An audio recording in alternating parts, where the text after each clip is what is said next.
നിങ്ങൾ അറിഞ്ഞോ, ഒറ്റപ്പാലത്ത് ഇങ്ങനെ ലൈവ് ആയിട്ട് നിൽക്കാൻ ലൈവ് 7 സൂപ്പർ മാർക്കറ്റ് നിങ്ങൾക്കായി ഓപ്പൺ ആയിരിക്കുന്നു.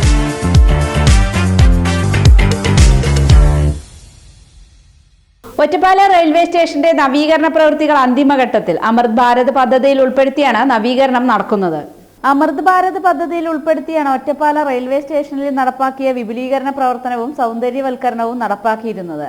അടിസ്ഥാന സൗകര്യ വികസനവും സൗന്ദര്യവൽക്കരണവും അന്തിമഘട്ടത്തിലായതോടെ സ്റ്റേഷന്റെ മുഖച്ഛായ തന്നെ മാറിയിരിക്കുകയാണ്. അടിസ്ഥാന സൗകര്യ വികസനത്തിന്റെ ഭാഗമായി പാർക്കിംഗ് കേന്ദ്രങ്ങൾ വിപുലീകരിച്ചു. നേരത്തെ ഉണ്ടായിരുന്ന പാർക്കിംഗ് കേന്ദ്രം നവീകരിച്ചതിന് പുറമെ 2 പാർക്കിംഗ് കേന്ദ്രങ്ങൾ കൂടി പ്രവർത്തനം ആരംഭിച്ചു. ലൈറ്റുകൾ സ്ഥാപിച്ചും നിലം ഇന്റർലോക്ക് വിരിച്ചും മനോഹരമാക്കി. പ്ലാറ്റ്ഫോം വിപുലീകരണം പൂർത്തിയായി കഴിഞ്ഞു. പ്ലാറ്റ്ഫോമുകളിൽ പുതിയ ഫാനുകളും ഇരിപ്പിടങ്ങളും സ്ഥാപിച്ചു. സ്റ്റേഷനുള്ളിൽ ശീതീകരിച്ച വിശ്രമമുറി നേരത്തെ തന്നെ യാത്രക്കാർക്ക് തുറന്നുകൊടുത്തിരുന്നു. സ്റ്റേഷന്റെ മുൻഭാഗം ഉൾപ്പെടെ കെട്ടിടത്തിന്റെ സൗന്ദര്യവൽക്കരണവും അന്തിമഘട്ടത്തിലാണ്. അമൃത് ഭാരത് പദ്ധതി പ്രകാരം അനുവദിക്കപ്പെട്ട 10 കോടിയിലേറെ രൂപ വിനിയോഗിച്ചാണ് സ്റ്റേഷനിൽ നവീകരണ പ്രവർത്തനങ്ങൾ നടത്തിക്കൊണ്ടിരിക്കുന്നത്.